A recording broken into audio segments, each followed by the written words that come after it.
Kia ora, Year 12. This is a binomial expansion problem that Jack asked me to have a look at. It goes with 7a. It's a really good question because there are two different ways to do it, and one of them kind of leads us into where we're going with polynomials and long division and looking for common factors.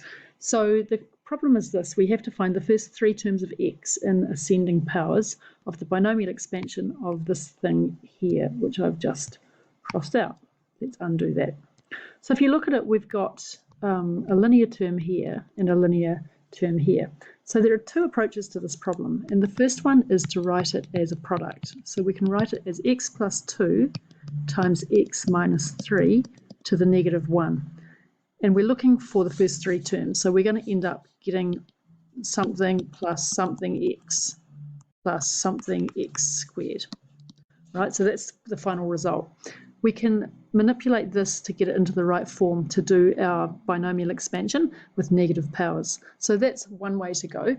The other way to go is, before we do that, we can rewrite this as follows. So we've got x minus 3 here. We can force in an x minus 3 term in the numerator. So x plus 2 is the same as x take away 3 plus 5.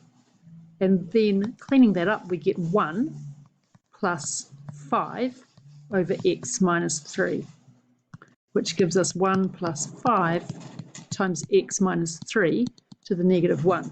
And so if we do it this way, what we've got to do again is we do the binomial expansion on this, and then we add in those extra bits, multiply it by 5 and add 1. I'm going to do it the second way first. So that's probably what I would have done if I'd seen this question. And you'll notice that we've got x minus 3 to the negative 1. Remember, for the binomial theorem to work with negative powers, we want to have it in the form 1 plus something with x in it, or x squared to the power of n. So my first step here, and it's an easy one to muck up, is to clean this thing here up. Okay, I'm sorry about the drumming noise downstairs, but that's what you get. So 1 plus 5 over x minus 3. Well, the first step is to rewrite this so that the constant 3 is first.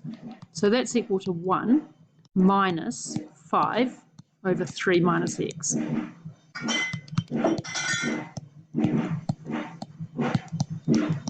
And we're just about there, but we have to force this 3 to be a 1. So it's going to be 1 minus 5 times 3 into 1 minus x over 3 to the power of negative 1.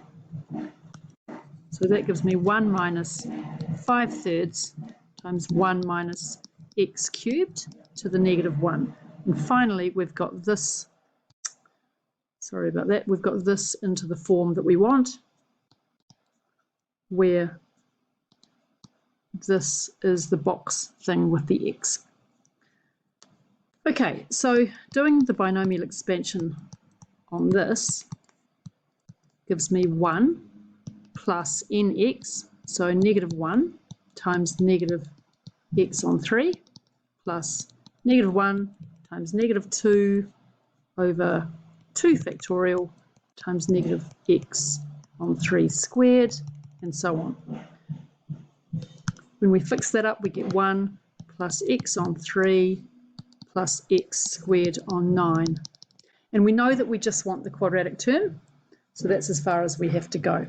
Putting all of that back into this is not too bad now.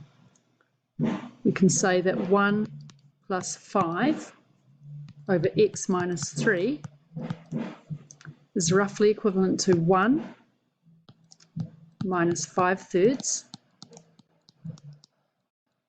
times this, which is 1 minus 5/3 of 1 plus x on 3 plus x squared on 9, and so on.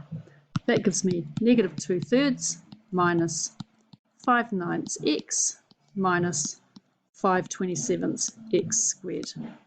So that's the first three terms. And that's my preferred way of doing that. What I want to show you now is how we can do it instead using this. So we've already done the binomial expansion on this. now at the end we're going to times it by x plus 2.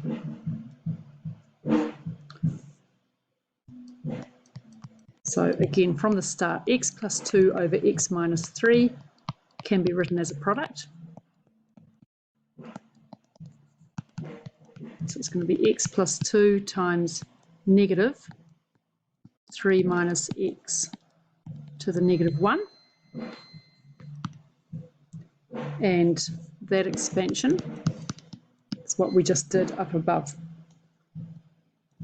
So this gives us negative 1/3 times 1 minus x on 3 to the negative 1. I'm redoing it because that's what you would have had to have done. So times equals x plus 2. And then all of this is as it was above. So this thing here came out to be 1 plus x over 3 plus x squared over 9. Now the reason I don't like this is that it's pretty easy to make mistakes here. Even if you use the method of lining up the place values really nicely. So I'm rewriting it like that.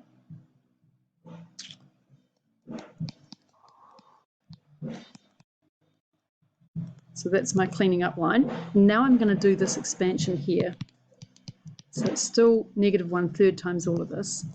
I'm going to have 2 times 1, so 2 plus 2/3 x plus 2/9 x squared plus x, now doing this expansion, plus 1/3 x squared. And I'm going to put in the x cubed over 9, but I'm not too worried about that because my expansion has just got to be the first 3 terms. And I've still got to go through and multiply by the negative 1/3. So we get negative 2/3 minus 1/3 of here 5/3 x minus 1/3. And here we've got 1/3 is 3/9. So it's minus 1/3 of 5/9 x squared. Now you can see how easy this is to get your coefficients wrong. Right, so if you use this method, just be really, really careful to have some nice logical setting out. For example, here we've got it all in place value columns. All right, and you can see that we've got down to the same answer as before. Right, but it was much harder work to get there without making a mistake. So I guess the moral of the story is that if you can, when you're looking at a problem like this, and this one and this one have the same order, try and do this step first to simplify the expression before you start on your binomial expansion.